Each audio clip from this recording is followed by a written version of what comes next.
नमस्कार, मैं हूं आपका दोस्त विजय विद्रोही। आप मुझसे जुड़ चुके हैं, इसके लिए आप सबका तहे दिल से शुक्रिया। अगले 7-8 मिनट आपसे जुड़े रहने की कोशिश करूंगा। तो मानसून सत्र तो पूरा धुल गया।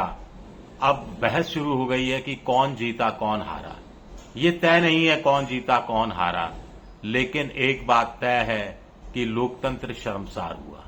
एक बात तय है कि जनजी के साथ धोखा हुआ, और एक सबसे बड़ी बात तय है कि अब राजनीति संसद से नहीं चलेगी, सड़क से नहीं चलेगी, व्हाट्सएप से नहीं चलेगी, फेसबुक से नहीं चलेगी। अब सारी जो सियासत है, राजनीति है, वो इंस्टाग्राम के जरिए चलेगी। आज की क्रोनोलॉजी देखिए। 10:30 बजे संसद के मकर द्वार पर फिर एक बार वही ड्रामा हंगामा दिखता है। एक तरफ विपक्ष के लोग इकट्ठे हैं प्ले कार्ड लेकर, दूसरी तरफ सत्ता पक्ष भी इकट्ठा हो जाता है। अंदर सदन के अंदर 10:55 के आसपास प्रधानमंत्री पहुंच जाते हैं। उससे पहले अमित शाह पहुंच जाते हैं। अमित शाह के चेहरे पर एक मुस्कान थिरक रही थी, ऐसा कुछ लोग बताते हैं। अमित शाह मुस्कुरा क्यों रहे थे, इस पर बात करेंगे। 11 बजे स्पीकर साहब का आना होता है। आते ही वो राष्ट्रगीत और राष्ट्रगान की बात करते हैं। सब खड़े हो जाते हैं। राष्ट्रगान संपन्न होता है। अनिश्चित काल के लिए ये संसद को सैनेटाइज कर दिया जाता है। 11:05 हुआ होगा। अब 19 दिन संसद चली। आंकड़े में देखिए, 12 बिल सरकार ने पास करा दिए। इसमें से सिर्फ एक बिल पर चर्चा हुई। 12 में से 7 बिल ऐसे थे जो 5 मिनट से भी कम समय में पास करा लिए गए। 2 बिल तो 3 मिनट में पास करा लिए गए। अमित शाह बच गए राहुल गांधी के सवालों से, कोई चर्चा नहीं हो पाई।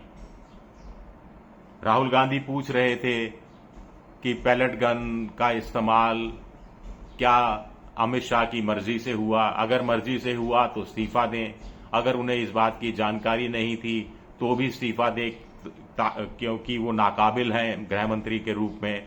लेकिन देश को इसका जवाब नहीं मिला। मोदी जी बच गए राम मंदिर चढ़ावा चोरी कांड पर अखिलेश यादव के सवालों से। ट्रस्ट का गठन और राम मंदिर के उद्घाटन पर जाना, ध्वजारोहण समारोह में जाना, आगे बढ़ चढ़कर, ये तमाम सवाल उठाने की इच्छा थी। रक्षा मंत्री राजनाथ सिंह बच गए। ऑपरेशन सिंदूर के बाद उन्होंने जो सदन में कहा था कि कोई शहीद नहीं हुआ, बाद में पता लगा 6 शहीद हुए थे। निर्मला सीतारमण वित्त मंत्री बच गई महंगाई के मुद्दे से। आज ही महंगाई का जो नया डाटा आया है, उसमें खुदरा महंगाई दर 4.55% हो गई है और पिछले 9 महीने से लगातार हर महीने बढ़ती जा रही है। रिजर्व बैंक का कहना है कि 4% से ज्यादा महंगाई दर नहीं होनी चाहिए। नितिन गडकरी बच गए इथेनॉल 20 वाले मुद्दे से बच गए। उनके बेटों का नाम आ रहा था, बहुत पार्टी के अंदर भी अंदर खाने वो निशाने पर थे, बच गए। विदेश मंत्री जयशंकर बच गए भारत की विदेश नीति को लेकर कि भारत कैसे दुनिया भर में अलग थलग पड़ता जा रहा है। चर्चा होती तो राजस्व मंत्री पीयूष गोयल भी इसके चपेटे में आते। ट्रंप के साथ क्या डील हो रही है, क्या डील नहीं हो रही है, ये सब सवाल उठाए जाते। तो कुल मिलाकर मोदी सरकार बहुत सारे मुद्दों से बच गई। उस पर तुर्रा ये, और बिजनेस भी कर लिया मोदी सरकार ने और बच भी गई। उस पर तुर्रा ये कि मोदी मीडिया कह रहा है कि विपक्ष ने मानसून सत्र चलने नहीं दिया, 100 करोड़ से ज्यादा का नुकसान हो गया। वैसे मानसून सत्र बड़ा खास रहा। ये मानसून सत्र शिक्षा मंत्री धर्मेंद्र प्रधान के इस्तीफे से शुरू हुआ और अमित शाह के सियासी पराभव पर खत्म हुआ। 18 दिन मोदी और शाह का इंतजार करता रहा पूरा सदन। 19वें दिन आए, यानी चौथे हफ्ते आए और 4 मिनट के लिए आए। अब अमित शाह मुस्कुरा क्यों रहे थे, इस मुस्कान का मतलब क्या है? क्या वो विपक्ष को चिढ़ा रहे थे? क्या लोकतंत्र की शर्मसारी का मजाक उड़ा रहे थे? क्या अगले कुछ दिनों में कुछ बड़ा करने वाले हैं, इसका संकेत दे रहे थे कि झारखंड की सरकार के साथ कुछ होने वाला है क्या? कॉकरोच जनता पार्टी के नेता तो अभी से आरोप लगाने लगे हैं कि उनको बैठक करने की जगह नहीं दी जा रही और कुछ के परिवार वालों के यहां पुलिस पहुंच रही है। क्या अमित शाह इसलिए मुस्कुरा रहे हैं कि वो मोदी के लिए ढाल बन गए, वो मोदी के लिए नीलकंठ साबित हुए, जहर पी लिया उन्होंने? क्या वो इसलिए मुस्कुरा रहे हैं कि राहुल गांधी, जिनको कायदे से धर्मेंद्र प्रधान के इस्तीफे के बाद निशाने पर प्रधानमंत्री नरेंद्र मोदी को लेना चाहिए था, टारगेट अचानक अमित शाह बन गए और अमित शाह ने खुद का आगे भी कर दिया? क्या इसलिए मुस्कुरा रहे हैं? वैसे कायदे से तो मुस्कुराना विपक्ष को चाहिए, राहुल गांधी को चाहिए, ऐसा भी कुछ लोग सवाल उठा रहे हैं। इसके 10 कारण दिए जा रहे हैं। एक, बैकफुट पर सरकार आई। दूसरा, अमित शाह को भगोड़ा साबित कर दिया। तीसरा, मोदी को 56 इंच का छोटा बंदर बाल नरेंद्र का गाना सुनवा दिया।